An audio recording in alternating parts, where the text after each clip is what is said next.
Hey guys, I up at it early today. I woke up at 5:20 a.m. be able to get out of the house 5:40 and start this long run. Today I have a 5.5 mile long run. So I did all of my prep work the night before with the food and everything. Got to eat it cold, but yeah, it's got to do what you got to do. Be able to be at work on time and still meet goal. It sucks. I'm not a fan of any of this, but I see everybody else out here driving and grinding. So we're all kind of in this journey together, trying to do the best we have with what we have. And I'm not going to allow me starting a new job or anything like that to detract me from my goal. But it is a challenge. It is hard. There's no doubt about it because I'm grinding. But that's what we got to do if we want to meet our goal. All right, guys, that's going to be it for me today. I'm going to quickly get to this park and swallow down some food as fast as I can and get on that trail and do what I need to do. And I will check back in with you guys when it's done. All right. Just a quick note. I was supposed to be running today. I had like a training model for the different shoes that I like talk about, and one of the shoes, the shoes I was supposed to be going in today is the Puma Liberate Nitro, and it is not a bad shoe at all. I'm actually really liking that shoe, but the lower profile of the foam would not have worked well for me today. I have seriously aggravated my plantar fasciitis, and it's not going to be any better today. It's going to be a lot worse today, and I foresee myself like wanting to, like I'm going to be walking like I'm a 90-year-old dude by the end of all of this. So I needed to change some things. So the next week I was slotted to be running in the Avia VC4200s, and I just remembered it's a much higher stack, much more forgiving on the Achilles and stuff. So I was like, I need to switch those two around. So the Puma, I'm going to have that on the taper week, which is next week. It'll be 4 miles, and then today we'll take the heavier load of 5.5. So all right, that's the only update I'll give until the very end. Later. Hey guys, I am on the way to back to the house. I got the long run done. It was excruciating to say the least. Where my plantar fasciitis is flared up. When I first started, I couldn't like really run. I was doing more of one of the old jazzercise videos, power walks. I mean, that's all I could do. I couldn't get really off the ground. And so for at least a half mile, my pace was like way above 16 minutes a mile. It was pretty brutal. I didn't really have time to do a proper warm-up, so I guess I'll consider that my warm-up.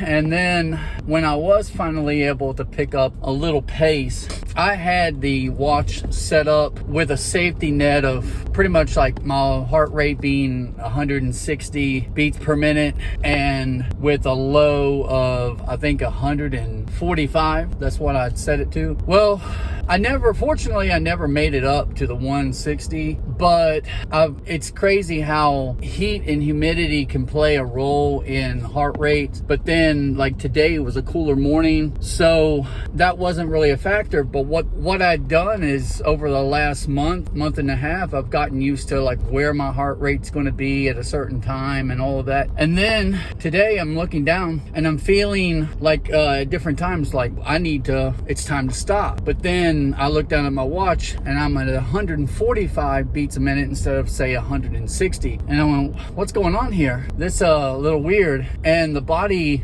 still sends you signals even though the heart rate is lower, but it's like signaling from other areas of the body, like my knees primarily were the thing that was stopping me today. And so I would try to keep the pace going, but then my knees would say back off. And then later on in the run, it became my groin area. It was, I don't know, just telling me back off, take it easy, take it a little slower. With that said, I still managed to get a pace of around 14 minutes a mile, and comparatively speaking, for these longer distances, that's a good time. But it's gonna, like, I'm gonna pay for this. I know I am. I'm gonna pay for this with soreness and everything. I still have a full working day that I have to get through, and I'll be standing on my feet for a good 4 or 5 hours today straight. So, and then I don't see really relaxing into the evening, because I will be lifting weights, upper body, in the evening. And then tomorrow, I'll be lucky if I can make it out of bed. I really will. I'll have to wake up early just so that I can manage to get my butt into the car and off to work. I came prepared somewhat with a little recovery meal. It's going to be like 3 cold eggs, a little piece of cheese, a protein shake, and a banana. And that's going to be what I'm rocking all the way to the house. Now, I still have to get home, get showered up, try to make it out of the door, you know, in about 20 minutes. Yeah, it's a grind. It's about a 20-minute drive back to the house, a little bit less. And I promise you, by the time that I get to the house and try to get out the door from this car, my legs will have already kind of locked up. I know how they function. I tell you what, I think it would have been a whole lot easier if I had started this process when I was 20 or 25 instead of 40 freaking 6. I just dropped a part of a freaking banana, slimy banana, on my steering wheel. So now that's going to be sticky, and I don't have time to really clean it. I've got a genuine question for people out there who might have a little experience in the cardio world. You know, I've been watching my watch's estimation of my VO2 max score. And although I haven't had time to check to see what the VO2 max report is for today, I've noticed that in the past, when I go out to do a long run, and I'll give probably zone 4, 3, and 4 effort, and some of it might go into zone 5, but when I give that effort and I get finished, I look down at my score, and my VO2 max score has dropped. And then over the summer, I would be walking, and I would describe it as just mostly at a casual pace, and that was probably around zone 1. And all the way through the summer, my VO2 max score just incrementally went down. It just progressively got worse. And so I was getting discouraged, and then I started learning more about zones, and I did just a couple zone 2 focus exercises, where for me that was around 115 to 130 ballpark in on a watch zone. And so I started